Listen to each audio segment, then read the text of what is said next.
Estamos ao vivo.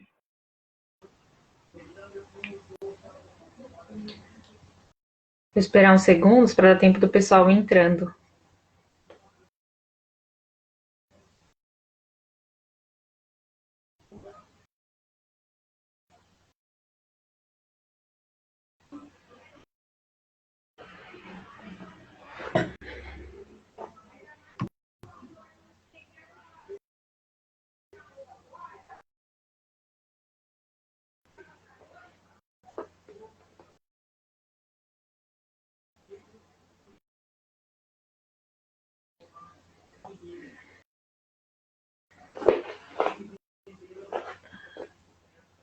Boa tarde às pessoas que estão entrando. Nós estamos esperando um pouquinho para mais pessoas poderem entrarem na sala, tá bom? Daqui a pouco a gente já começa.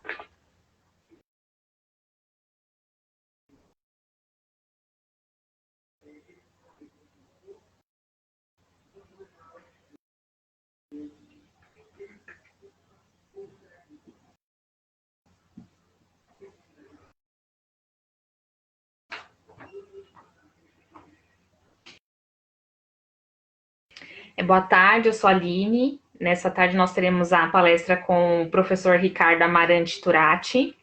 Ele vai estar ministrando a palestra sobre a trilha de sangue e lágrimas, a remoção forçada de nativos americanos e a formação nacional dos Estados Unidos, do período de 1830 a 1838.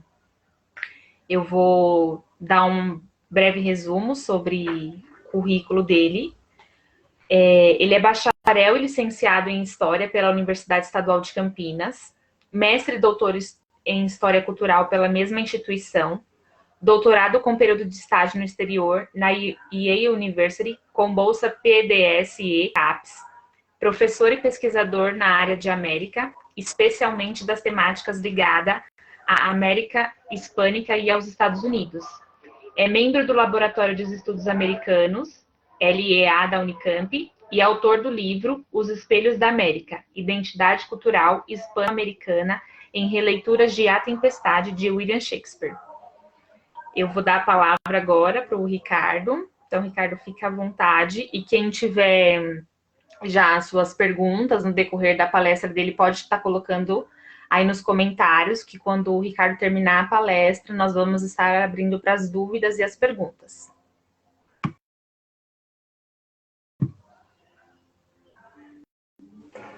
Bom, boa tarde a todos e todas. Muito obrigado pelo convite, parabéns pela organização do evento. Bom, meu objetivo aqui é falar da remoção forçada de nativos americanos ao longo da década de 30, mas para chegar nesse ponto eu acho importante fazer uma introdução, fazer um prólogo, né, a respeito do que foi a política indigenista dos Estados Unidos em todo o século XIX. Tá? Vou fazer um panorama breve, aí eu passo para esse período específico dos anos 30. Eu costumo dividir a política indigenista, e eu falo às vezes no plural, acho que são várias políticas indigenistas, são várias formas do governo americano se relacionar com os nativos, mas eu divido em 3 momentos com um certo momento inicial. Eu costumo contar a partir da fundação de um órgão ligado inicialmente à Secretaria de Guerra e depois ao Departamento do Interior. O Departamento do Interior foi fundado em 1849, então de 24 a 49, esse órgão, que se chamava Office of Indian Affairs, atualmente ele ainda existe, com o nome de Bureau of Indian Affairs, nome alterado em 47, no pós-Segunda Guerra, mas ele foi criado inicialmente como um órgão dependente da Secretaria de Guerra e depois foi transferido para o Departamento do Interior, né? E o fato dele ter sido criado a Secretaria de Guerra, eu acho que dá uma imagem muito clara da maneira como o governo encarava as questões ligadas aos nativos americanos e aos habitantes originários das terras que no momento eles estavam, né, governando. Bom, anteriormente mesmo à fundação do Office of Indian Affairs, que ocorreu em 24, ele foi um órgão fundado por um indivíduo chamado John C. Calhoun. Eu não sei se é um nome muito difundido entre quem está vendo, não sei se vocês conhecem, mas John Calhoun é um grande defensor do escravismo, escravocrata notório, e um político bastante importante na história americana, porque ele vai, de certa forma, dar uma base intelectual, um estofo intelectual para a lógica dos direitos estaduais. Então, alguns o enxergam como uma espécie de pai intelectual da secessão que ocorreria nos anos 60 do século XIX. Ele foi vice-presidente no governo Andrew Jackson, já vou comentar mais, e foi, nesse momento, no governo James Monroe, em 24, secretário da Guerra, e criou de maneira quase monocrática esse departamento para lidar com assuntos indígenas, né? Ele responde questionamentos que já vêm de décadas anteriores, estão no início do século XIX, ainda no governo Thomas Jefferson. Thomas Jefferson governou de 1801 a 1809, são 2 mandatos. Talvez tenha sido o primeiro presidente a pensar na questão dos indígenas e dar uma resposta que vai ser a tendência geral ao longo do XIX, que seria remoção, e remoção especificamente para um território demarcado. Você demarcaria um território e lá seria o território indígena. Então, separado dos territórios estadunidenses, digamos assim, sob tutela. Isso é importante dizer, não é autônomo, é um território separado, mas sob tutela do governo americano. Esse vai ser o modelo, inclusive, para a formação das reservas, né? Bom, mas o departamento é fundado em 24, e a partir daí eu acho que a gente tem uma história mais clara de como o governo se relaciona com os nativos, e a lógica de remoção está dentro dessa forma de política. Eu dividi 3 momentos. O primeiro momento iria da década de 30 até a Guerra Civil, então são quase 4 décadas, né, nesse primeiro momento, começando com o governo Andrew Jackson, que eu vou comentar com mais detalhes, eu vou passar rapidamente agora, mas o governo Andrew Jackson é o responsável pela promulgação, isso é votado em Congresso, aprovado, chamado Indian Removal Act, Lei de Remoção Indígena. Então, isso era uma promessa de campanha e ele começa a executar legalmente, o direito é muito importante nessas questões, começa a executar de maneira legal a transferência forçada de nativos da costa leste, da região, principalmente sudeste do que hoje é Estados Unidos, né, pensando no território total, para o que hoje é o meio oeste, né. Depois eu mostro o mapa para a gente contextualizar melhor essa migração. E essa lógica de remoção forçada, ela vai continuar ao longo das décadas, vai inclusive ser intensificada na década de 40 por conta da descoberta de ouro na Califórnia, então os territórios a oeste têm um novo interesse, né? É substituída no pós-guerra civil pelo que a gente chama de política de paz do presidente Grant, presidente Ulysses S. Grant, que foi general nortista na guerra civil, vitorioso, foi eleito presidente, e ele assume com a promessa de pacificar as relações entre nativos e governo americano, cidadãos americanos. A ideia seria fazer uma política de apaziguamento, né, que não funciona. Ele não consegue manter essa perspectiva para tentar executar essa política de apaziguamento, que ele chamava de política de paz. Ele nomeia para o Office of Indian Affairs um nativo americano, foi o primeiro nativo americano a ocupar o cargo, que foi um indivíduo chamado Ely S. Samuel Parker, ou, em nome Sêneca, que era a nação de onde ele vinha, Dona Rogawa. Ele governou 2 anos, ele administrou o departamento por 2 anos, mas acabou pedindo sua exoneração, depois de ser acusado de corrupção, foi inocentado no processo, mas foi acusado de corrupção. Só curiosidade, a acusação de corrupção era que ele teria desviado recursos para enviar alimentos para nações indígenas que necessitavam. Elas eram tuteladas, então elas obtinham alimento diretamente do governo, só que isso precisava passar por uma votação no Congresso, para depois ser enviado para essas populações. Ele era emergencial, então ele assinou emergencialmente a transferência de recursos para essas nações, para as populações, e acabou sofrendo um processo político. Foi inocentado, mas acabou depois pedindo sua exoneração.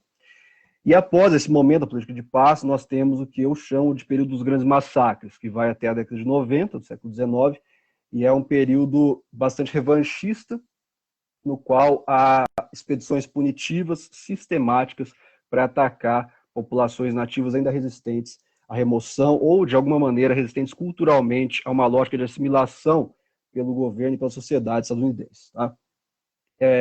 Isso se intensifica após a Batalha de Little Bighorn, 1876, centenário da independência, na qual o general Custer é derrotado, né? E todo o seu exército é massacrado por uma coalizão de nativos Sioux e Cheyenne.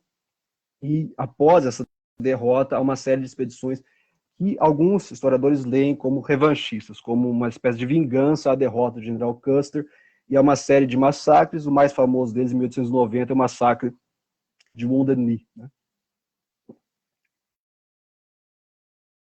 massacre contra a população, inclusive desarmada. Bom, esse é o panorama geral da política, mas eu quero me concentrar mais na década de 30, que é o assunto geral da minha fala, né? Bom, como eu já comentei, desde o início do século XIX, existe essa noção de um território separado para os nativos a oeste. O Calhoun, ao criar o departamento, né, de assuntos indígenas, vai continuar com essa lógica, e o Calhoun foi vice-presidente do Andrew Jackson. Só em um mandato. O Andrew Jackson teve 2 mandatos, o primeiro mandato teve como vice o Calhoun, o segundo mandato teve como vice o Martin Van Buren, que vai se eleger presidente depois. Ele brigava um pouquinho com o Calhoun tentou derrubá-lo, inclusive uma espécie de vice-golpista, mas essa ideia de território oeste continua, né, por um certo tempo. Quando Andrew Jackson se coloca como candidato no ano de 29,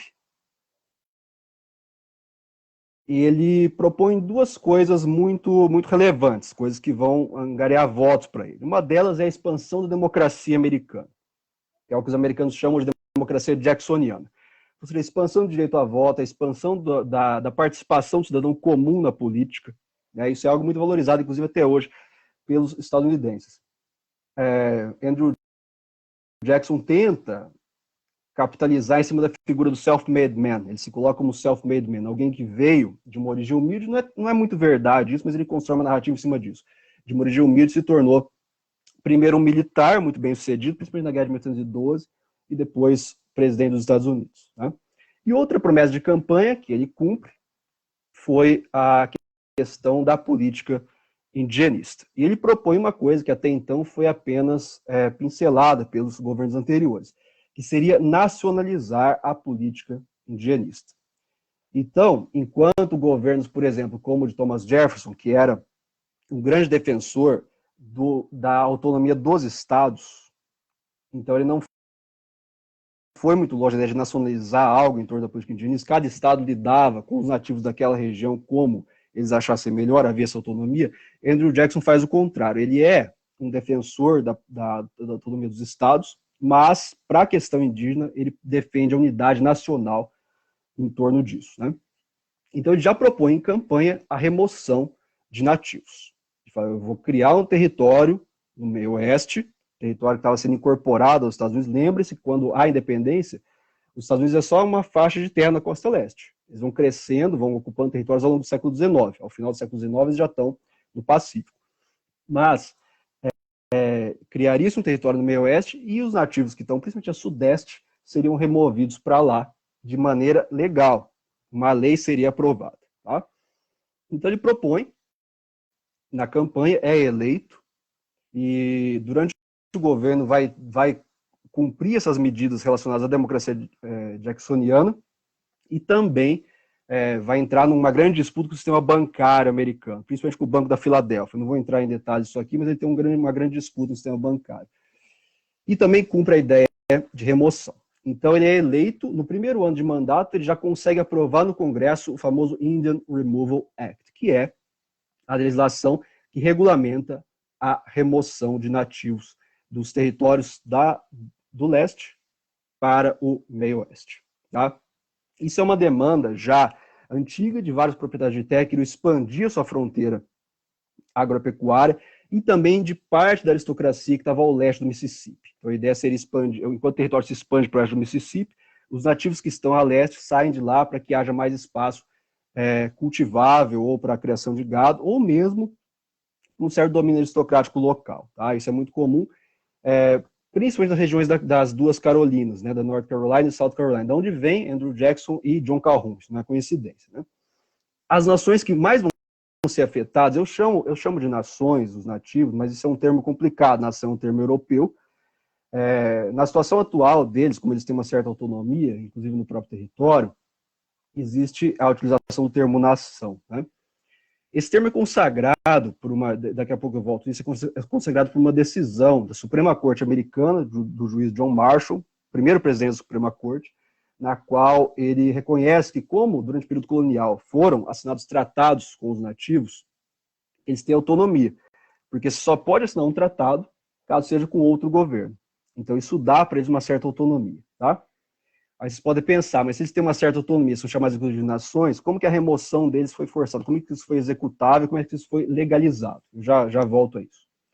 As nações mais afetadas, eu vou mencionar 4, né? Eu vou ficar mais nos Cherokee, mas as 4 mais afetadas foram os Cherokee, os Chickasaw, os Creek e os Seminoles. Os Seminoles são famosos porque na Flórida já havia acontecido um conflito com eles, teve uma guerra com os Seminoles na Flórida, eles já haviam resistido à remoção no território da Flórida, que era espanhol, depois passou a ser americano.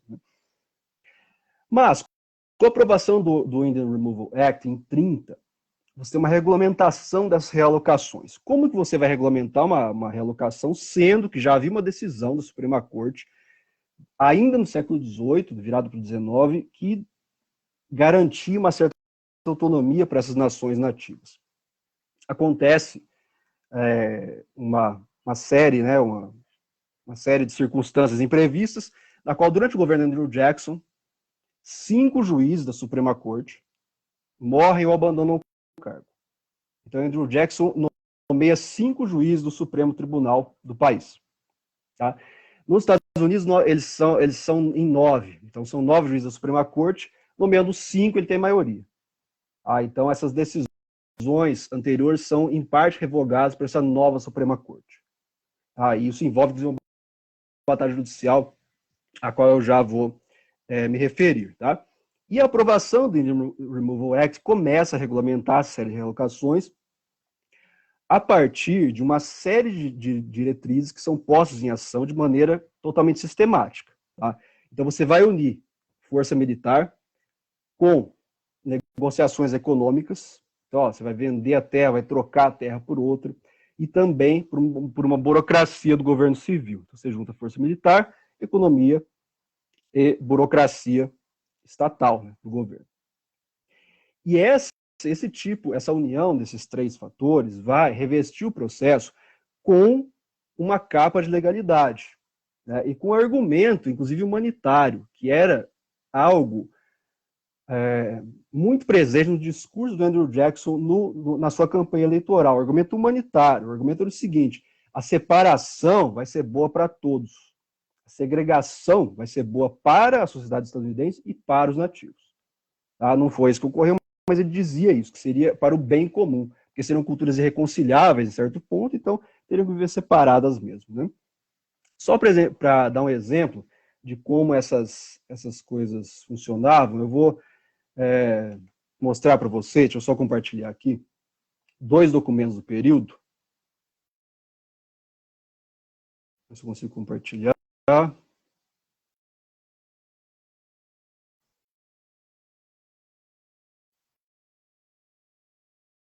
Acho que foi, né?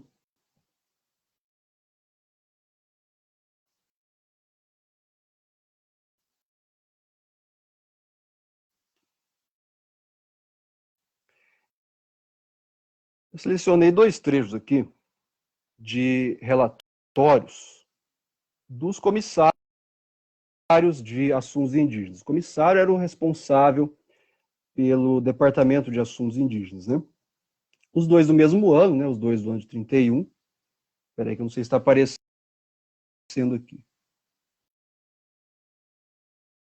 Acho que foi. Os 2 são do ano de 31. E esses relatórios são uma das grandes fontes para que a gente possa estudar como se deu esse processo de remoção e como se deu a política indigenista no geral ao longo do século XIX. Né? Eles podem dizer, mas são documentos oficiais, então a gente tem que usar um filtro. Temos que usar um filtro, claro, mas são documentos muito honestos nos procedimentos adotados para a remoção e também que nos revela a maneira como esses oficiais do governo enxergavam os nativos. Então, o primeiro documento vai falar sobre os procedimentos para a remoção e o segundo sobre a maneira como a cultura e a sociedade estadunidense enxergava também os nativos. Né? A tradução é minha, então se tiver algum problema, me desculpem, mas eu vou ler em português para a gente poder acompanhar. Ele diz aqui no relatório, eu vou usar o mesmo relatório, tá, 31, que é o primeiro ano que a remoção começou a ser efetivada. Em outras regiões, questões mais favoráveis aguardam nossos esforços.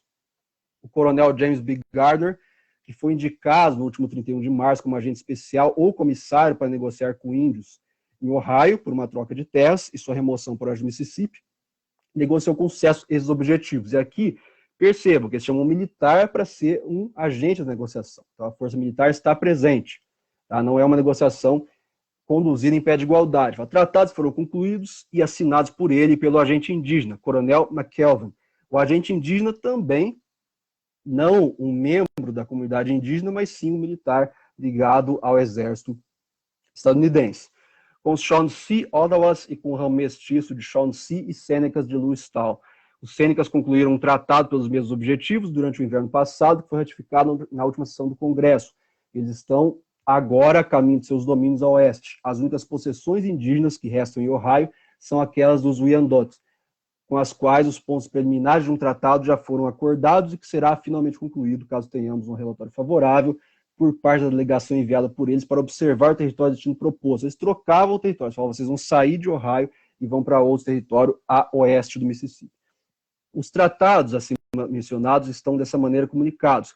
Por essas providências, toda a população indígena de Ohio terá, com toda probabilidade, sido removida dentro do próximo ano das dependências do Estado e terá formado novos assentamentos sob melhores auspícios. Tá?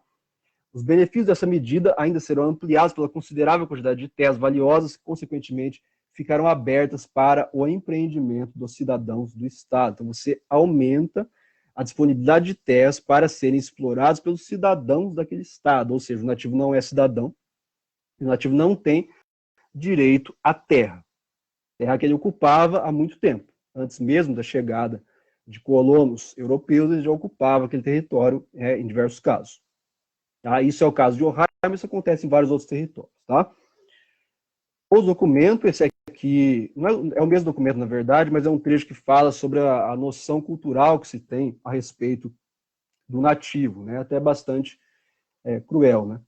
Ele diz assim, a política humana, de novo, olha como argumento, a ideia de separação é vista, no momento, como argumento humanitário, exemplificada no sistema adotado pelo governo a respeito das tribos indígenas residindo dentro dos limites dos Estados Unidos, que está agora em operação, está progressivamente desenvolvendo seus bons efeitos. E assim se acredita, ela será, em um dia não tão distante, coroada com completo sucesso. Tá? Falava-se, inclusive, em solução, eles falavam muito, não em questão indígena, mas em problema indígena. Falavam em problema e falavam que esse problema precisava de uma solução final. Tá? Não é conhecido, solução final depois é um tema que volta no século XX de maneira terrível, mas usaram esse termo.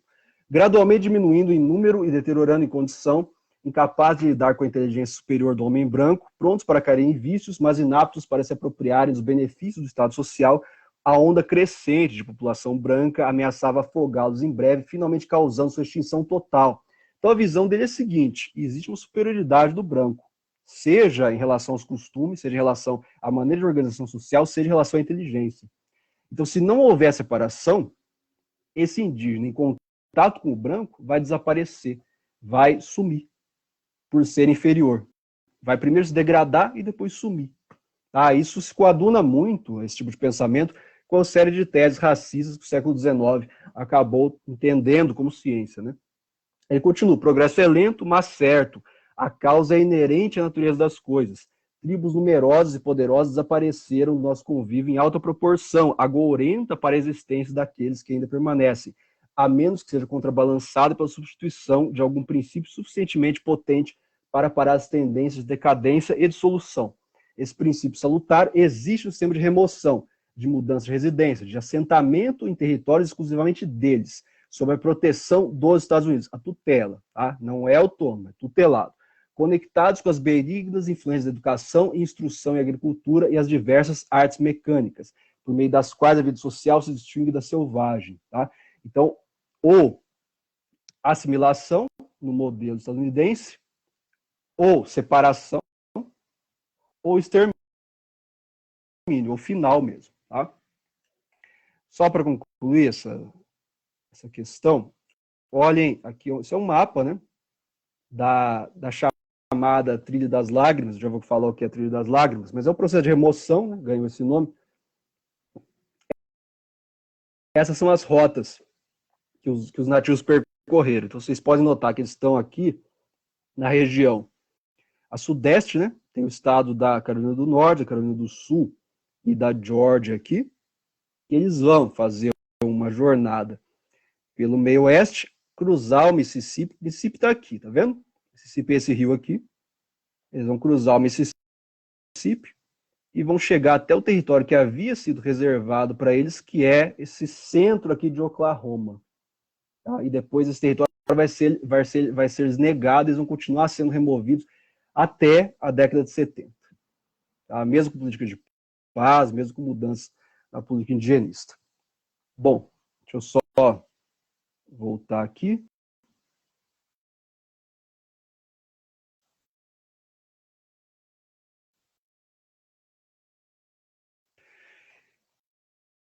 Bom, esse processo de remoção é chamado de Trilha das Lágrimas. É o nome que provavelmente foi dado pelos próprios Cherokee, que foram a nação que mais sofreu, que mais, inclusive, contou com população, número de pessoas mortas, né, nesse processo, mas eles mesmos deram o nome de Trilha das Lágrimas, que é esse processo constante de remoção, né, que não vai acabar na década de 30. Né. Mas os Cherokee foram também, além do povo mais afetado, foi o grande símbolo de resistência. Por quê? Porque eles recorreram ao processo, recorreram inclusive judicialmente. E aí tem todo um imbróglio judicial que vai acabar esbarrando na questão da Suprema Corte, a Suprema Corte vai sendo substituída, e eles vão ficar mais ou menos 7 anos no processo judicial, evitando que a remoção ocorresse. Tá? Em 1838, a decisão é desfavorável a eles. Eles conseguem algumas concessões. A concessão que eles conseguem é a seguinte: a remoção pode ser acompanhada por uma liderança nativa, mas vai contar com a supervisão do exército americano. Né? Então, eles acabam tendo que ser removidos. Eles acabam sendo submetidos a isso. Né? Mas eles foram importantes pela resistência, inclusive com a judicialização. Porque o direito é fundamental para a construção de um campo legal, inclusive para a resistência e para a luta das populações minoritárias. Né? Essa polêmica foi tão longe, foi tão relevante, que ela vai envolver debates amplos na imprensa, com intelectuais, inclusive interferência de intelectuais americanos famosos. O caso acho mais emblemático é do Ralph Waldo Emerson, filósofo americano, que foi totalmente contrário à remoção, inclusive escreveu para o presidente para discutir sobre isso e tal. Né? Durou tanto tempo que não foi nem durante o governo Andrew Jackson que a remoção ocorreu, mas sim no governo de seu sucessor, que foi Martin Van Buren, né, já em 38 e 39. Só que essa série de remoções ocorreu durante o inverno de 38. Foi um inverno especialmente rigoroso. Existe uma... Os americanos sempre têm uma ideia de que o sul é mais quente que o norte. Né? No momento, agora mesmo, né, nessas últimas semanas, uma série de nevascas, lá o Texas está completamente congelado. Então foi um inverno desses, de 38 para 39. E essa remoção foi feita. Inclusive teve outras populações que acompanharam, né? Pessoas que não eram nativas, mas que moravam no território deles, acabaram acompanhando, sendo removidos também. E nós não temos os dados oficiais de mortos dessa remoção. A morte se dava principalmente por frio, por fome, falta de alimentos, às vezes doenças já que as pessoas já tinham, mas temos o número de pessoas que foram removidas. Foram 16.543 pessoas removidas da região do sudeste até o meio oeste. Tá? Fala-se, tem vários números, né, mas sabe-se que foram milhares de mortos, mas as estimativas variam de 2.000 para 8.000. Se nós formos pensar nesse número maior, 8.000, sendo que eram 16.000 total, é quase 50%. Então foi um número muito expressivo e bastante traumático, né, para essas nações, tanto que eles chamam isso de Trilha das Lágrimas. Né? Bom, mas isso não se contém na década de 30. Né? Os efeitos posteriores são importantes, são duradouros. A luta pela não remoção, a luta contrária a essa consolidação do território estadunidense, porque o país se consolida assim, isso que é a grande dinâmica histórica, né, brutal do século XIX. O país se consolida assim com o território, só que o território é ocupado. A grande polêmica é essa. Se vocês forem ver, por exemplo, a expedição de Lewis e Clark, que foi feita a partir de 1904, que vai reconhecer o território oeste, Eles vão descrever o território que eles veem lá. Território que ainda nem é Estados Unidos, vai ser incorporado depois, mas eles vão descrever a vegetação, vão falar, aqui tem uma montanha, aqui tem uma árvore, aqui tem um índio. Eles colocam o índio como se fosse parte da vegetação, tá? Porque eles não levam em consideração que já há pessoas que ocupavam aquele território. A grande dinâmica é essa. Mas essa resistência jurídica e também a resistência política e cultural no geral, ela é importante para o Cherokee não apenas no momento. A própria denominação do evento como Trilha das Lágrimas é algo muito emblemático. Muito emblemático. Há estudiosos que colocam migrações posteriores também fazendo parte dessa Trilha das Lágrimas, né? Isso acaba, né, permitindo a outras nações participarem do processo da discussão, encaminhando, inclusive, o debate sobre remoção, sobre território, sobre migração, sobre a política indigenista, por uma centralização. Porque eu acho que quando nós estudamos nativos de vários locais, do México, do Brasil, dos Estados Unidos, a gente erra em um ponto, quase sempre. Nós costumamos falar em os índios, os indígenas, os nativos, mas eles são múltiplos.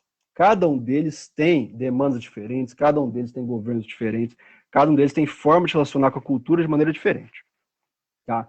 Só que nesse momento, essas diversas nações percebem que, com a consolidação do território estadunidense, eles vão estar no caminho. Então existe uma pauta em comum aí. Então uma centralização, inclusive, da pauta política sobre o território. Tá? Isso é essencial. Isso parte da judicialização que os Cherokee fizeram na década de 30, né? A participação dos intelectuais também nisso é muito importante.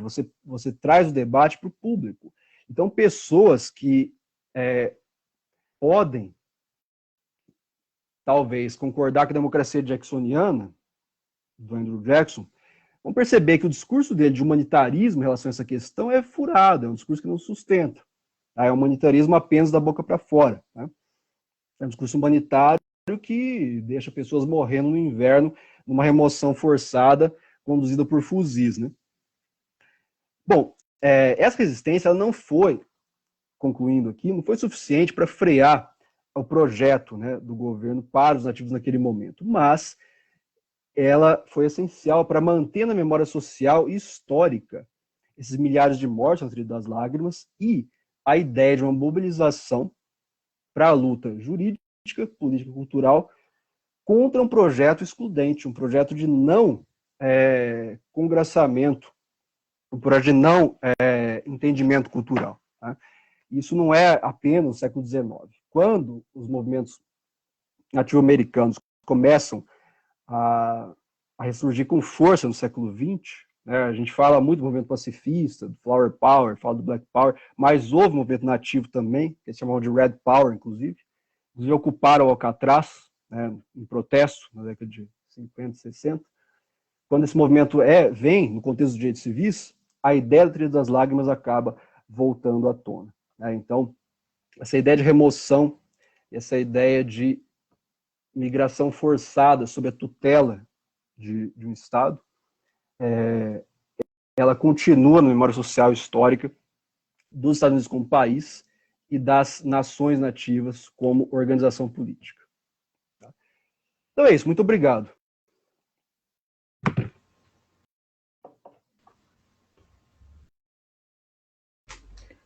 Bom, pessoal, nós vamos estar abrindo agora para as perguntas. Temos uma pergunta aqui da Bruna. Ela perguntou se seria possível fazer um breve comentário comparando as políticas indianistas americanas e brasileiras. No caso, as principais diferenças. É possível. Eu vou comparar o 18, 19 e, se quiserem saber atualmente, eu posso falar uma coisa assim, uma coisa que me assusta, tá? Vou dizer de cara, porque eu sei que as pessoas às vezes querem discutir isso, né? Uma coisa que me assusta é que você lê um discurso do John Calhoun. John Calhoun é uma pessoa horrorosa, tá? Escravocrata, uma pessoa horrível. Se você lê um discurso do John Calhoun, se você lê um discurso do Andrew Jackson, ele é menos radical na maneira como trata os nativos do que discursos atuais. Tá? Falando de Brasil. Tá? Então é assustador isso. É assustador. Porque, por mais que eles sejam pessoas que tenham uma intenção, enxerguem o nativo como inferior, eles pensam que existe pelo menos um direito ao território. É tutelado, mas existe um direito ao território. Tá? Existe isso no pensamento do Calhoun e no pensamento do Andrew Jackson. Né? Eu acho que o Brasil tem um histórico mais complicado em alguns pontos. Né? No século XVIII, não havia nos Estados Unidos uma perspectiva ainda de política indigenista. O país estava se formando, então havia tratados coloniais. Então, às vezes, cada governo de cada colônia fazia um tratado com uma nação nativa. Se você pegar a Guerra de Independência, você tem nativos que lutam pelos independentistas, tem nativos que lutam pela Inglaterra. Na Guerra dos Sete Anos, ou Guerra Franco-Indígena, também. Alguns lutam pelos franceses, outros lutam pelos ingleses, tem a ver com o interesse local. Né? Mas,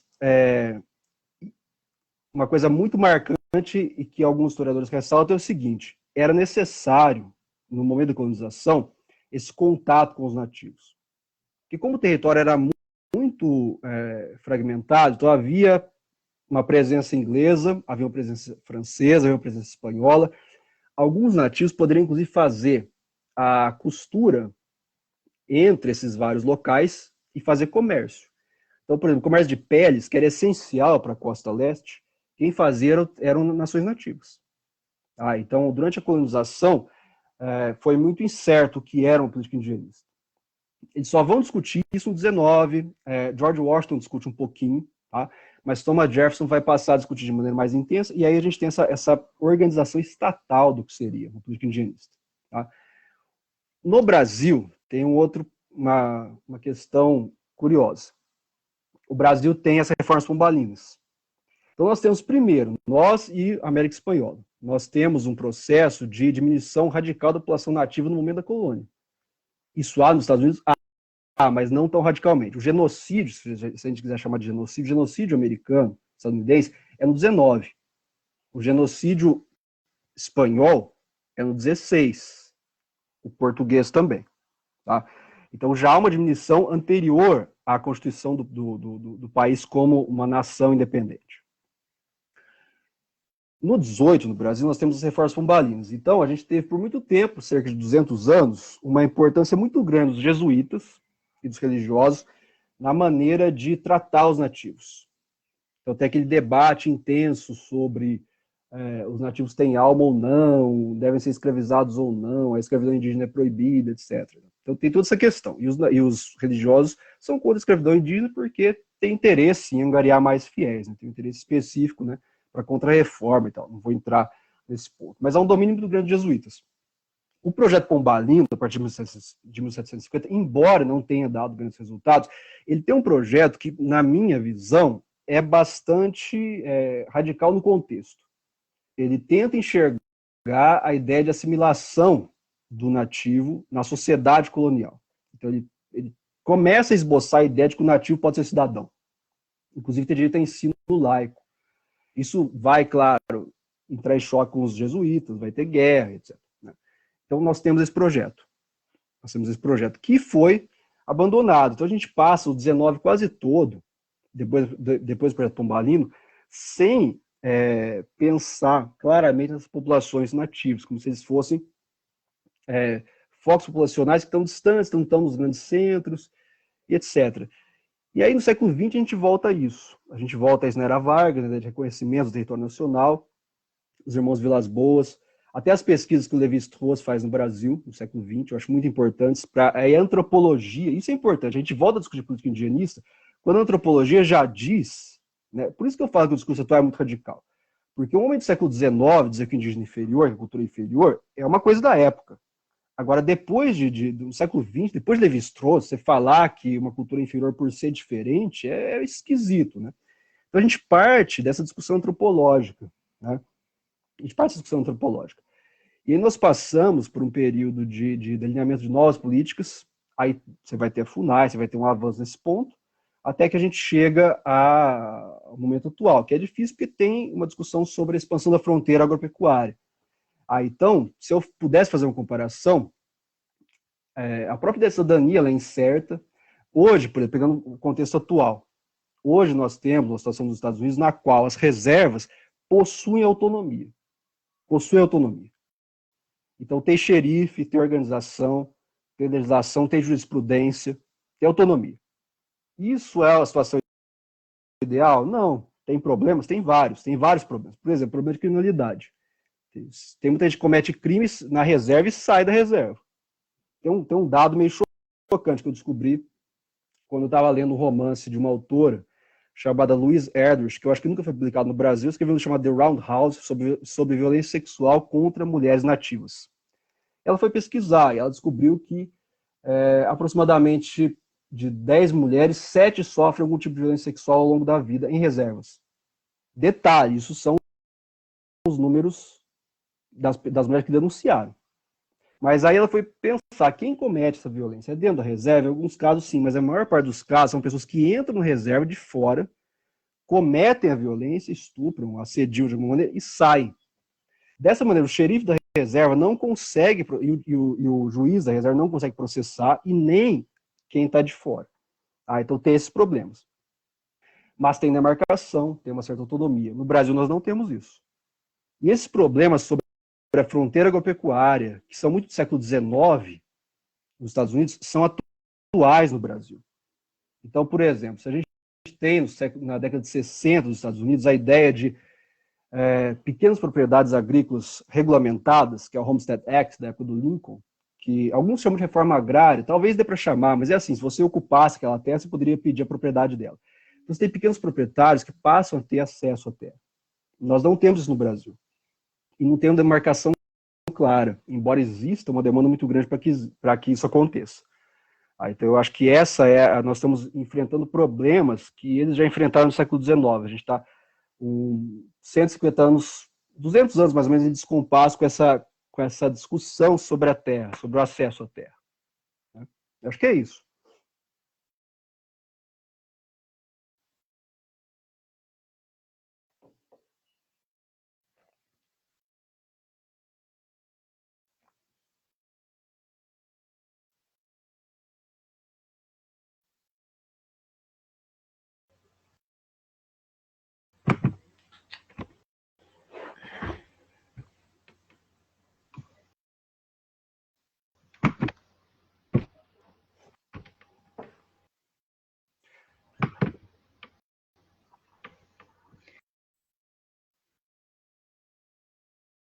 Não estou te ouvindo.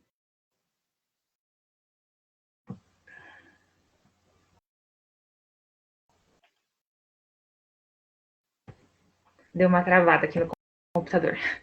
Alguém mais gostaria de fazer alguma pergunta? É só estar mandando aqui que a gente vai estar lendo para o Ricardo estar respondendo.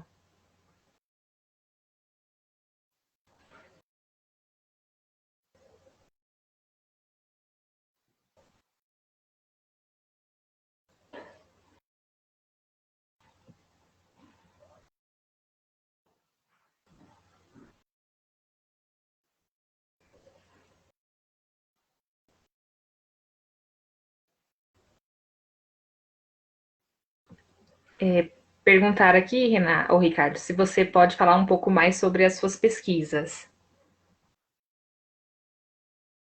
Posso. Falo sobre as pesquisas recentes, né? Assim, eu tenho, na minha formação, eu comecei a estudar a América Hispânica, né? Na época da graduação, ainda depois fui para o mestrado e tal. Nesse momento, do mestrado principalmente, mas já iniciando a graduação, eu pesquisava o discurso político no século XIX e até parte do XX, né? Em países hispano-americanos. Focava mais em Uruguai e Cuba, por questões de terem autores importantes lá, José Martí, Retamar em Cuba e Rodó no Uruguai. Mas eu discutia como que se constituía a ideia de identidade americana e o que se entendia por missão e papel do continente naquele momento de construção nacional, de construção das independências. Isso é o que eu trabalhei no mestrado. A minha pesquisa de doutorado é a respeito de uma coisa de um processo bastante específico. Eu fiz explanação sobre remoção, falei da política indigenista, mas eu estudo um indivíduo específico, embora eu faça na minha pesquisa uma explanação maior, porque eu acho que nós não temos uma discussão profunda bibliográfica aqui sobre o assunto, e nem a documentação é tão abordada em trabalhos de pós-graduação. Então, achei necessário fazer essa discussão maior, mostrar o que é política indigenista, até ser didático em alguns temas, né? Quando a gente fala, por exemplo, em Andrew Jackson, não é um presidente que todo mundo lembra aqui. A gente sabe quem é Lincoln, a gente sabe quem foi, sei lá, Ronald Reagan, Kennedy, mas Jackson não. Nos Estados Unidos é muito presente, que, por exemplo, agora, né, há uns anos já, há uma discussão muito intensa lá sobre a nota de $20, que a nota de $20 tem a figura do Andrew Jackson. E foi aprovada uma mudança na nota. Saiu o Andrew Jackson, que é um desconforto muito grande com a figura dele, né, há muito tempo já.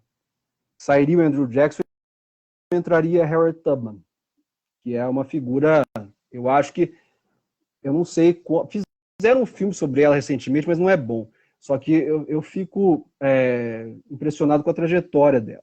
Ela era ela fugiu da escravidão e acabou libertando dezenas de escravos ao longo da vida, né, naquele Underground Railroad.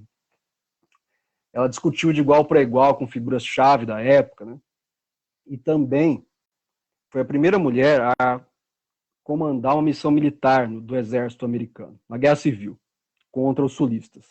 É uma pessoa extraordinária. Então ela ficaria no lugar, se foi aprovado, só que o último governo, né, o governo Trump, acabou não colocando em prática. Eu acho que agora talvez vá, não sei. Mas eu acho importante trazer isso. Mas dentro desse cenário todo, eu pesquisei sobre uma figura em específico, que é o Willie Parker, que é o primeiro comissário de assuntos indígenas nativo. Ele tem uma biografia curiosa também. Ele era líder, né, da nação Sêneca, que fica atualmente, eles estão na fronteira de Nova York com o Canadá. São uma confederação. Eram 5 nações, depois 6.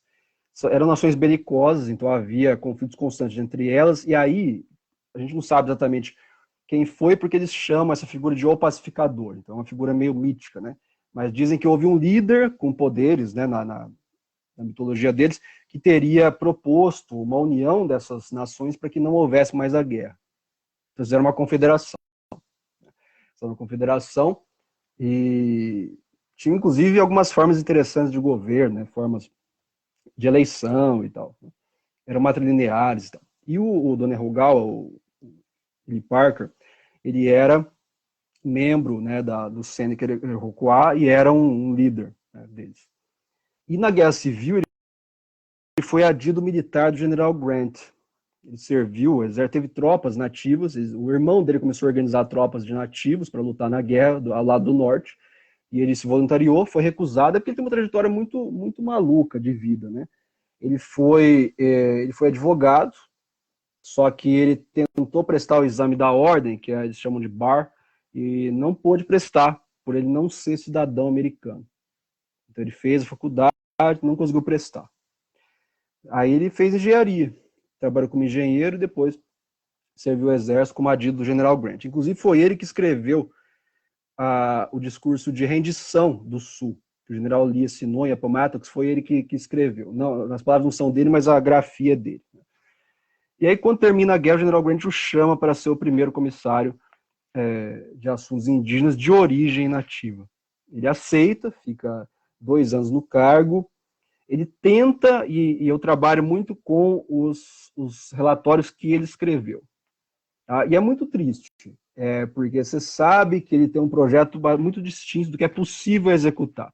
Porque eu comentei sobre a política de paz do General Grant, então é possível você tentar fazer um apaziguamento de ânimos, mas na prática isso não ocorre.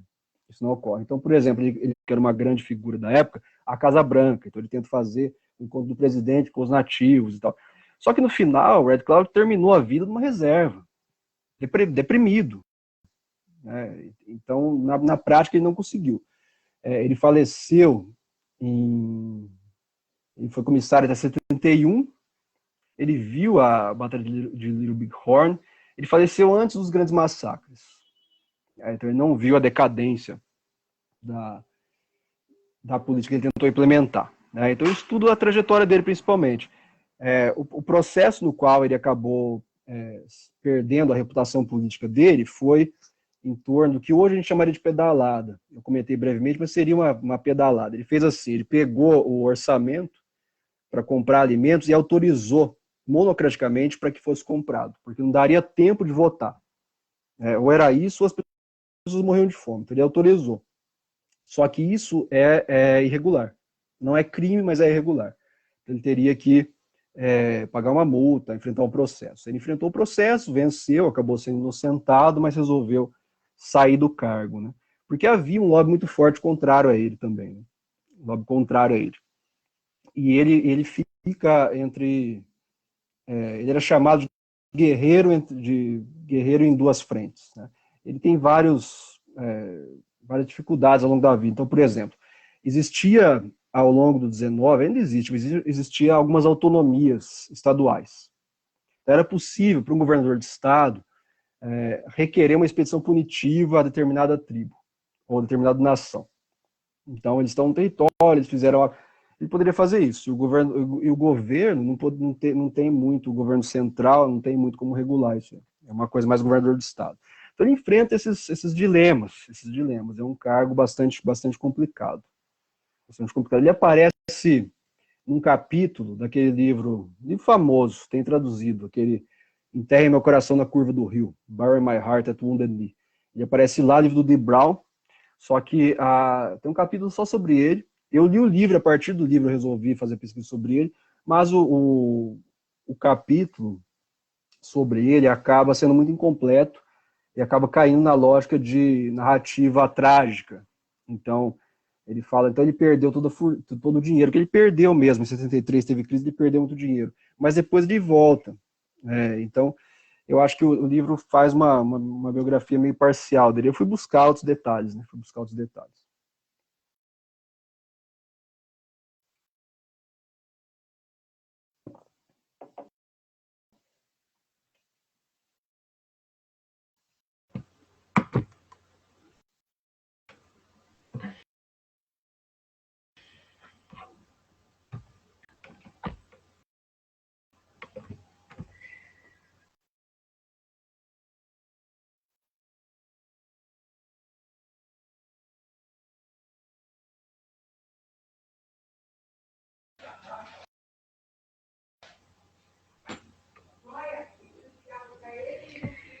Eu tenho uma que seria mais uma curiosidade.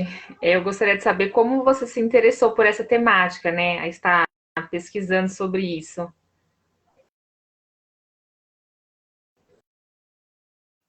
Foi um processo complicado.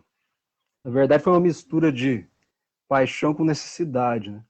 Porque, assim, eu terminei meu mestrado e eu não queria mais revolver o mesmo tema. Eu achei que eu já tinha falado daquilo por muito tempo, eu já não via onde eu poderia achar soluções e saídas para aquele tema. Então, eu falei, é melhor mudar de tema.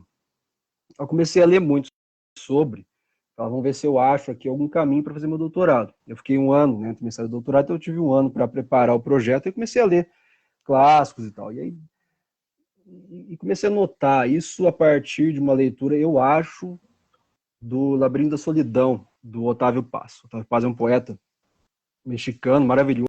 Acho que é o primeiro prêmio Nobel latino-americano, se eu não me engano.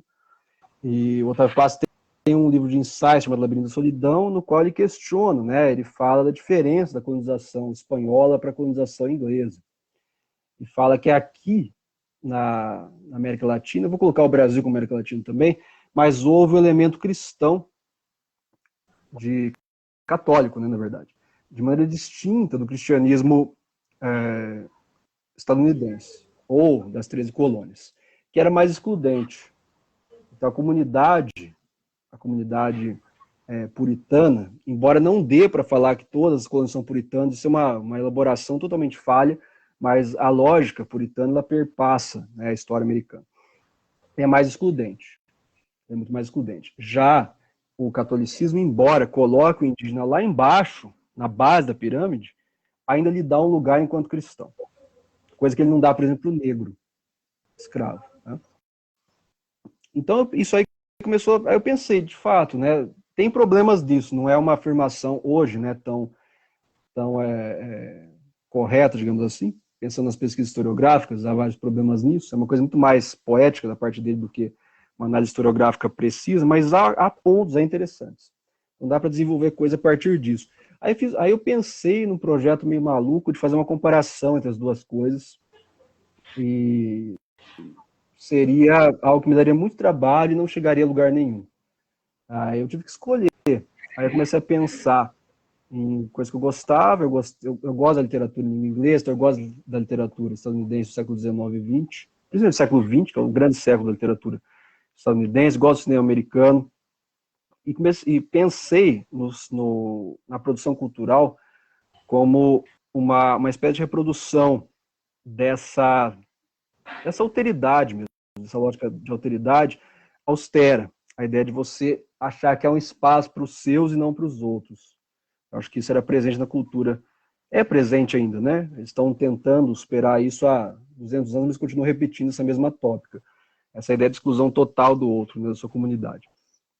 Aí, a partir disso, eu falei, não, vai ser isso, eu quero isso. E lendo o livro do Dee Brown, relendo, na verdade, eu vi esse capítulo. E aí me chamou muita atenção essa figura específica do Willie Parker. Chamou muita atenção. Falei, história de filme, como é que ninguém nunca fez um filme sobre esse cara? Um dia farão. Ele aparece no filme do Lincoln, do filme do Spielberg sobre o Lincoln, ele aparece lá. Né? Mas muito rapidamente, mas aparece. Acho que um dia farão um filme. Aí eu fui ver se não havia mais dados sobre ele. Né? Porque eu acho a leitura que o Dee Brown faz da figura dele muito ruim. Muito ruim. Porque ele parte de um discurso meio... não é meritocrático, mas ele usa um discurso de querer fazer uma história bonitinha, com começo, meio e fim, e com o final glorioso, né? Então acho que ele erra nesse ponto. Aí fui procurar e descobri que tinha duas biografias, uma de um cidadão chamado William Armstrong, que era estudioso da história militar e tal, por isso acabou se interessando pela história dele, né, que ele foi militar também. É uma boa biografia. E há uma outra biografia do Arthur Parker que foi sobrinho neto dele. Né? Aí fui ler essas duas biografias e comecei a encontrar coisas meio até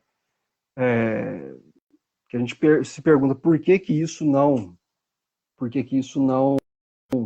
vem à tona, né?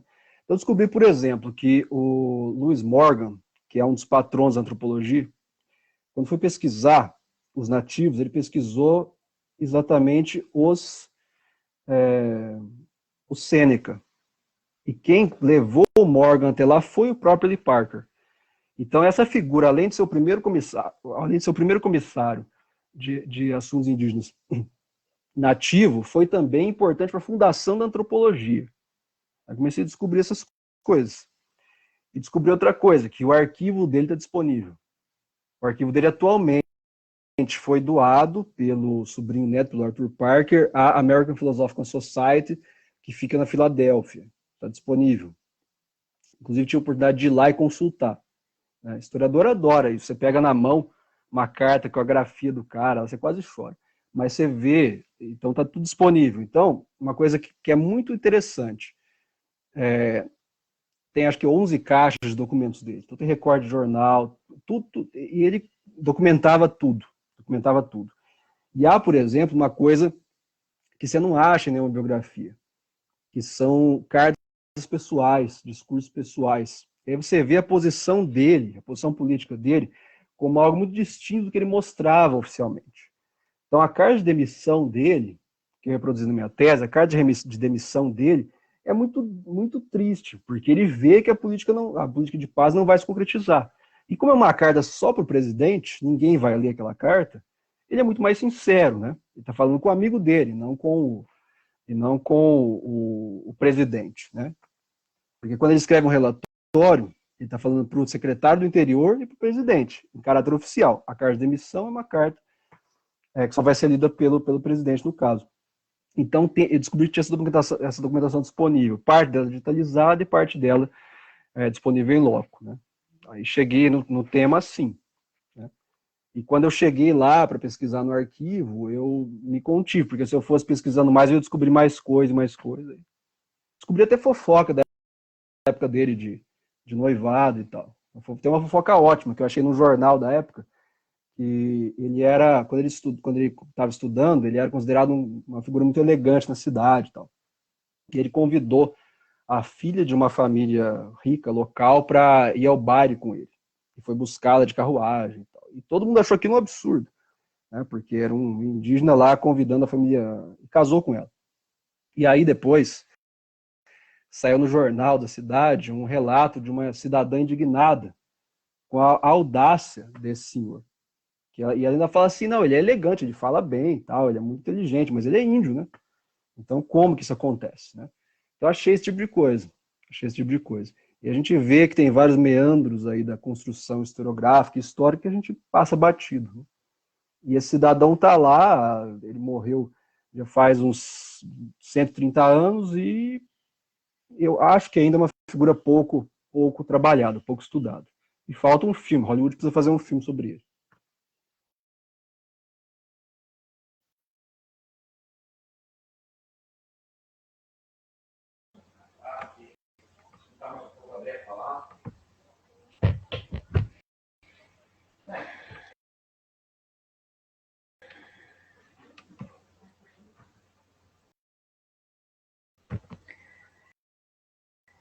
Nós temos aqui mais uma pergunta, que é: quando a historiografia americana começa a pesquisar os deslocamentos e massacres dos nativos?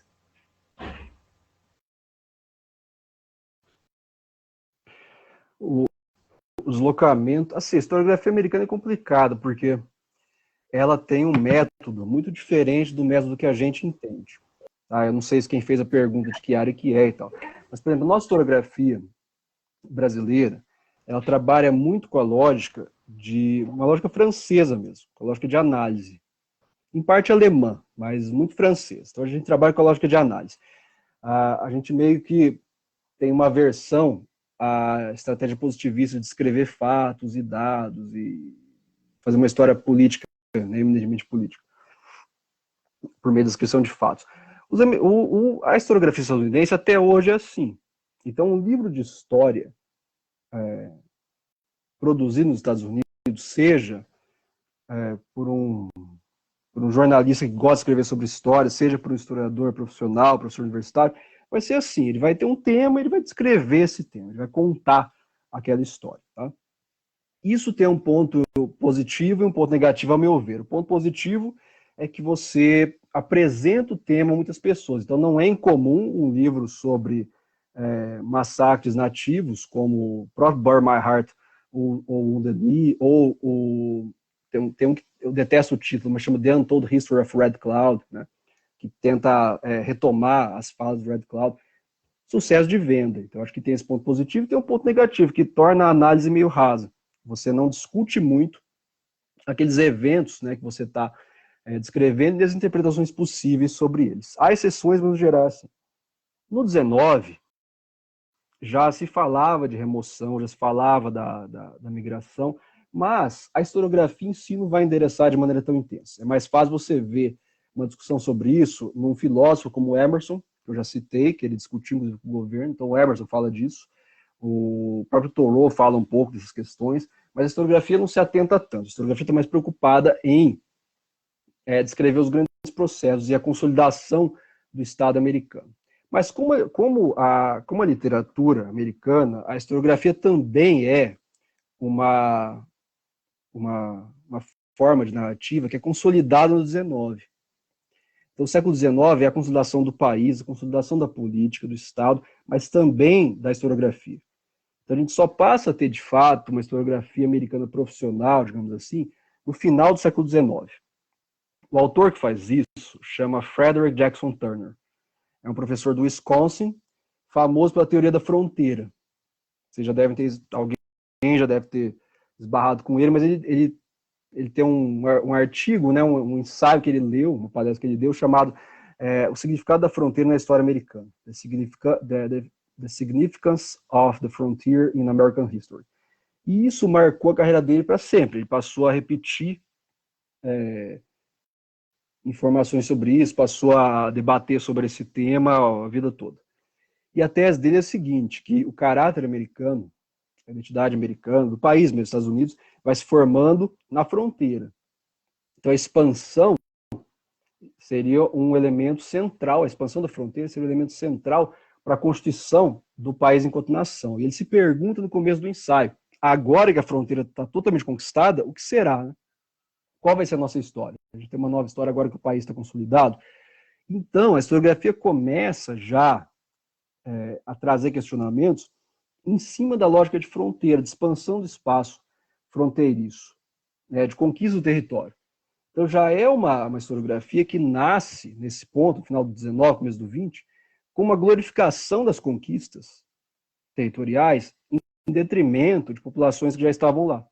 Então o Turner não vai discutir profundamente a questão dos nativos. Não vai. Não vai. Ao longo do século XX, ele inclusive vai chegar a debater com um historiador marxista americano chamado Charles Bird, que era casado com a Mary Bird, que também é historiador, os dois produziram algumas coisas juntos, os dois vão questionar muito essa lógica. Então eles já na década de 20, 30, eles são importantes porque eles fazem vários manuais de história. Então, boa parte das pessoas acaba aprendendo história na década de 20, 30, 40 com os manuais deles. Eles têm um livro sobre a Constituição e tal, muito importantes. E eles batem muito nessa tese da fronteira. Eles falam, ó, essa fronteira, ela pode incluir em parte imigrante, pode incluir parte aquilo que é cidadão americano, mas não inclui escravos, não inclui nativos. Depois, um ex-professor de Yale, John Farrader, vai chamar isso de fronteira da exclusão. Tá? Então, começa a ver essa discussão do século XX. Mas só vai explodir, só vai ter um espaço, um debate público, além do ambiente acadêmico, a partir dos direitos civis. Tá, na década de 60. Então você tem autores como Vine Deloria Jr., que é especialista em direito. Então ele Vine Deloria, eu acho interessante porque você lê o que ele escreve e ao mesmo tempo você dá risada, porque ele é muito engraçado, ele é muito irônico. Você sente a raiva acumulada, o quanto faz tempo que ele queria dizer aquilo. Então ele tem um livro, por exemplo, que chama In the Trail of Broken Treaties, na trilha dos tratados rompidos, falando dos tratados que não foram respeitados com nações nativas, né? E ele vai mudar o campo historiográfico, ele vai ser responsável por isso. O filho dele hoje é professor de Harvard, se eu não me engano. Mas ele muda isso. Então, nos anos 60, eu acho que é o ponto-chave. O livro de Brown, que é dos anos 60 também, o Bury My Heart at Wounded Knee, com todas as limitações que tem, é importante porque traz o debate, e é um livro best-seller não só entre pessoas interessadas em história, né?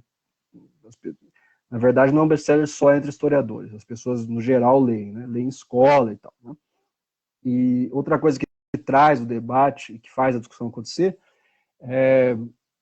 os nativos não gostam desse nome, tá? Mas a crítica literária que criou esse nome é um momento chamado de Native American Renaissance, que é um momento em que há uma popularidade da arte nativa-americana.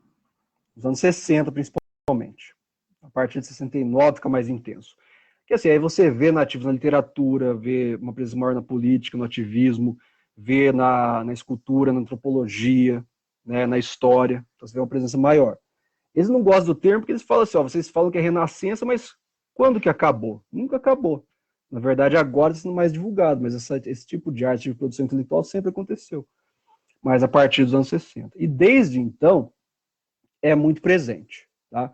E agora, no momento atual, existe um esforço das universidades, né, americanas em sempre tratar, por exemplo, se você quer fazer um curso sobre história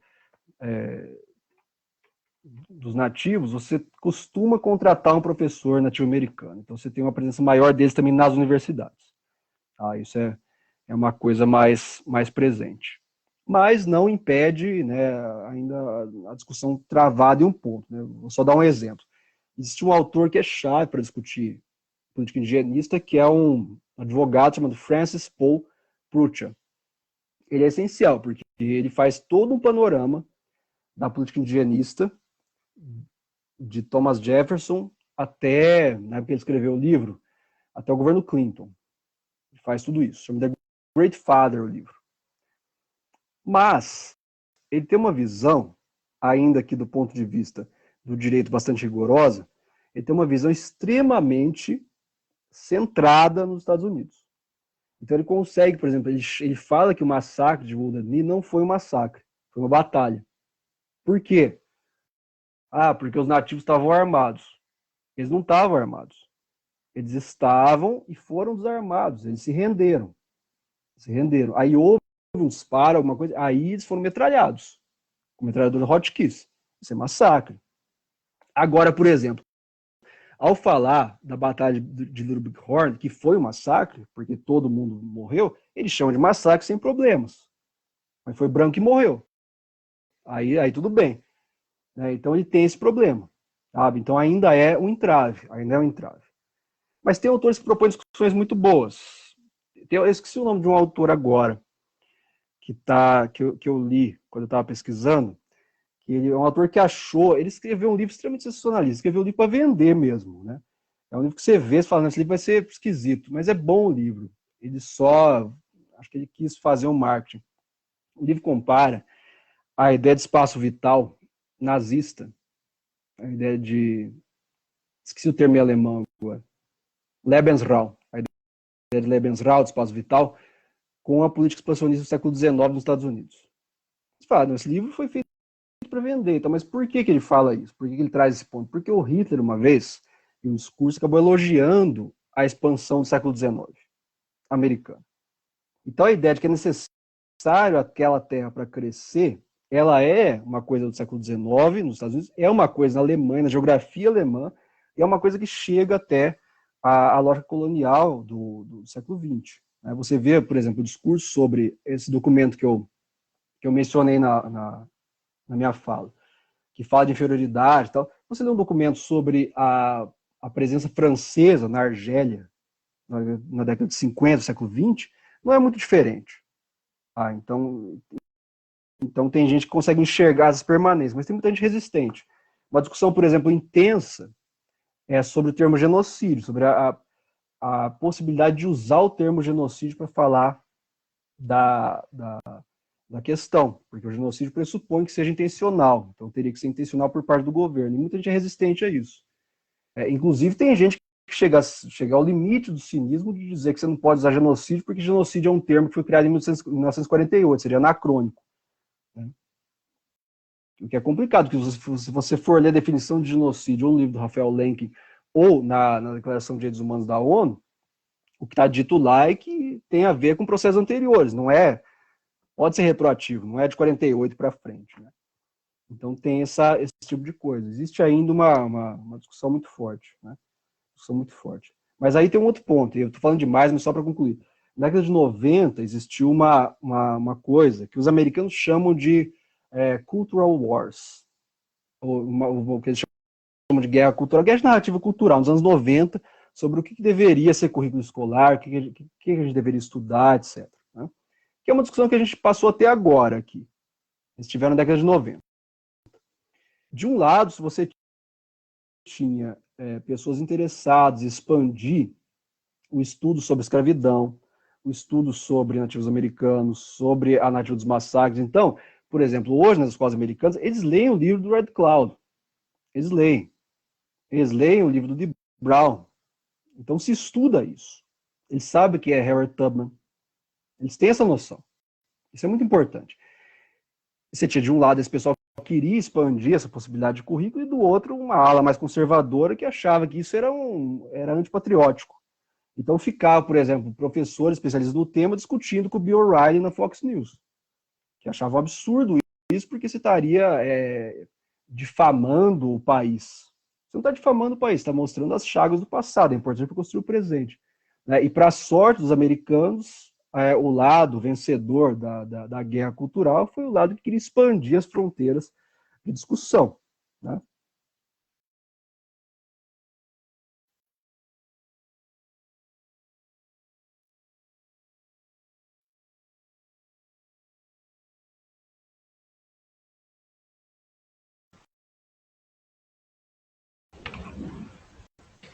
Nós temos mais uma pergunta aqui que é do Hugo, em que ele diz: a tese Os Pataxós, aí eu não sei o nome dessa tribo, e as narrativas de luta por terra e parentes no sul da Bahia, de Jurema Machado, da UFRB da Bahia, explica os deslocamentos do grupo indígena no sul do território baiano, a partir dos 1930, entendendo que a expulsão do território originário se constituía como uma diáspora para aqueles indivíduos, exaltando o aspecto da relação com a terra. No caso americano, 100 anos antes, o afastamento irreversível dessas terras impactou de que modo nas relações parentais desses grupos?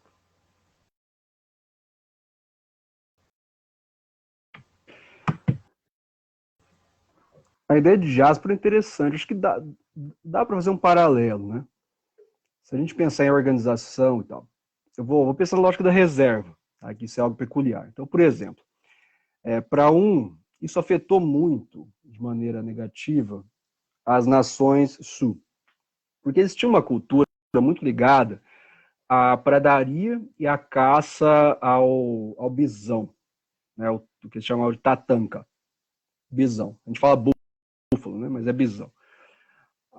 Então a vida deles era toda voltada em torno da caça, da extração da pele, da gordura, da carne, né? E de uma maneira também de criar formas sustentáveis de continuar todo ano realizando essa caça, essa utilização do animal. Tá? Quando começa a expansão, você passa a ter um morticínio maior de bisões, eles passam a não cumprir mais o ciclo com o qual os sul estavam acostumados, e depois, quando houve a formação de reservas, você vai colocar pessoas que têm uma relação com a terra, mas com o local onde eles estão e com o animal que lá vivia, e uma reserva no qual você não produz o seu alimento, você não produz a sua roupa, que era comum entre eles, mas sim você recebe isso. Recebe isso pronto do governo, e em alguns casos nem recebe. Tá? E você está confinado naquele espaço. Então você muda a lógica de trabalho, você muda a lógica de vivência e muda a lógica de entendimento do espaço. E é uma desorganização familiar, a gente pode dizer, mas também social. Porque alguns, principalmente jovens, se recusam a ver no espaço da reserva. Se recusam a viver. Então eles vão renegar o espaço da reserva, vão sair da reserva e vão passar a viver de maneira fora da lei, digamos assim. Então você tem uma desorganização na estrutura social dessas nações. Eles não podem retomar o território originário, que já está ocupado, e agora a ocupação, inclusive, militar. Inclusive, eles fazem ataques, às vezes tentam voltar e tal, mas não conseguem. E nessa nova região, estando na reserva ou fora da reserva, eles também não conseguem se relacionar com o novo território. Então, isso causa uma cisão muito grande. Uma cisão muito grande entre a ideia de pertencimento à terra. Né?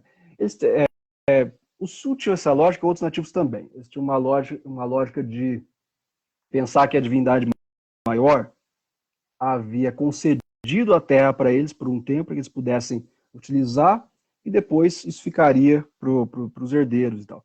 Isso é quebrado. Então a lógica de propriedade é outra, a lógica de relação social é outra. Né? E aí você leva isso no 19, isso se acentua muito no 20. Você gera uma série de nativos, principalmente jovens nativos, sem lugar. Sem lugar. Eles não conseguem se encaixar. Alguns tentam migrar para cidades, alguns tentam migrar, inclusive, para grandes centros urbanos, vários não se encaixam. Você tem problemas seríssimos de alcoolismo na reserva, por exemplo. Isso é como até hoje é comum. Tem problemas de violência, problemas de alcoolismo.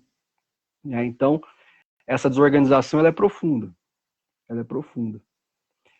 Há até uma diferença entre famílias de nativos que vivem na reserva e que vivem fora da reserva. Você tem, por exemplo, isso mais do século XX. Algumas famílias que viveram fora da reserva e criaram comunidade no centro urbano e tal, e viveram. Agora, você pegar relatos do que foi a experiência das reservas do século XIX, você vê, por exemplo, grandes líderes, profetas e líderes, Red Cloud, Touro Sentado, né? Sitting Bull, né? Em inglês, o Tatanka Yotanka, em Sul, morreu na reserva. Morreu na reserva. E o próprio, como houve menção em relações parentais e tal, o Touro Sentado tinha problemas seríssimos com os filhos. Seríssimos, porque eles não queriam ficar no espaço da reserva. E ele se encarava e falava assim, eu sou um idoso, eu não tenho o que fazer, eu não sou mais o líder que eu era. Eu não tenho mais como fazer guerra contra o governador de tal estado ou contra o governo americano. Não tem como fazer isso. Então você tinha essa cisão mesmo, cisão. O Red Cloud, Nuvem Vermelha, que foi um grande líder sul, inclusive ele líder guerreiro, no final da vida ele morreu na reserva. Ele votou para que houvesse essa ida para a reserva, porque ele sabia que não tinha mais condições de guerrear. Então ele foi para a reserva. Só que a juventude sul, alguns outros líderes o olharam de maneira desprezaram. Como que ele se rende no final dele? No final da vida ele se rendeu. Como que ele se rende? Então você tem uma desaprovação da família, uma desaprovação dos outros membros daquela nação, né? Muitos deles ainda com o discurso de querer retomar o território originário e tal. Né? Só que o que há é uma separação muito, muito direta, muito austera entre o que é a cultura estadunidense e o que eles enxergam como cultura nativa. Por exemplo, a gente comentou de Wounded Knee, mas eu não falei o que leva ao massacre de Wounded Knee. E houve um deslocamento também, o líder era um chefe chamado Bigfoot, né, pé grande. Eles foram deslocados ao longo do inverno e o chefe resolveu se render, porque não tinha mais como. Ele falou, a gente se rende e a gente vai para a terra que eles querem que a gente vá. Não tem mais como, né, no meio do inverno. Aí foram massacrados. Mas começa essa perseguição e essa realocação porque um místico local chamado Wovoka criou um movimento que era chamado de Ghost Dance, a dança fantasma. Recuperava uma tradição sul, misturava um pouco de catolicismo, era uma prática religiosa muito, muito distinta, muito local. Só que ganhou muita popularidade, inclusive entre o sul. E o sul, principalmente depois do Red Cloud ir para a reserva, tinham essa lógica de querer retomar o território, essa lógica ainda muito ligada à guerra. E aí, isso, como a gente está partindo de fontes do governo americano, eu olho essas fontes com um pouco de cautela. Mas o que eles dizem é o seguinte, os sul pegaram a mensagem do Wovoka, da Ghost Dance, e tornaram essa mensagem uma mensagem de revolta. Que assim, nós vamos reconquistar o território. Isso fez que o governo começasse uma série de repressões, não apenas ao sul, mas a Ghost Dance como uma manifestação cultural de maneira geral. Então eles impediam a prática, e a prática era assim, era um congressamento, as pessoas ficavam em círculo e dançavam, se comunicavam com a divindade dançando, né? Reprimindo isso. E essa repressão levou ao massacre de Wounded Knee, porque aquela população era praticante da Ghost Dance. Tá? Então você desagrega a própria possibilidade de prática cultural autônoma. Você desagrega a relação com a terra e no momento em que, porque o que o discurso do Wovoka fala, e por isso que eu acho que a gente tem que olhar as fontes com cuidado, o discurso do Wovoka fala é assim, vai haver um tempo de paz, no qual nós vamos voltar à terra dos nossos pais. Tá? Então o discurso dele já tem uma ideia de que um dia a gente vai ter direito a essa terra que nos foi tomada. Tá? Então a Ghost Dance se torna um ambiente também de mobilização política. Mas isso é negado a própria possibilidade de prática cultural.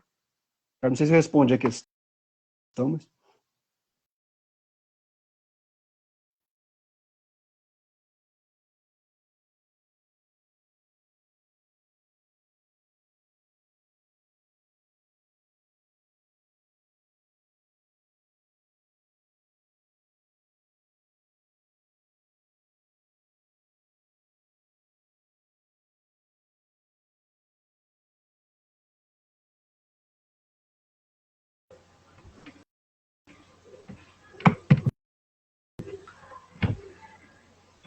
Bom, acabaram as perguntas aqui.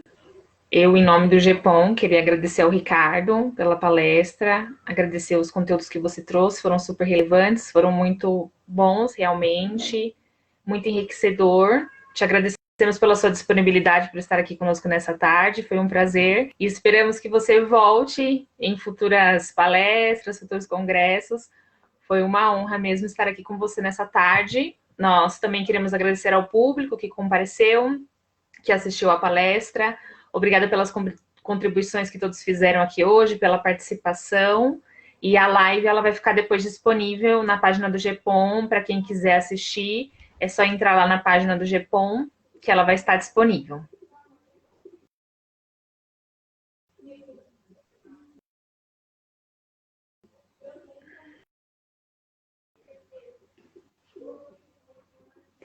Muito obrigado pelo convite, novamente. Obrigado a todos que participaram, mandaram perguntas.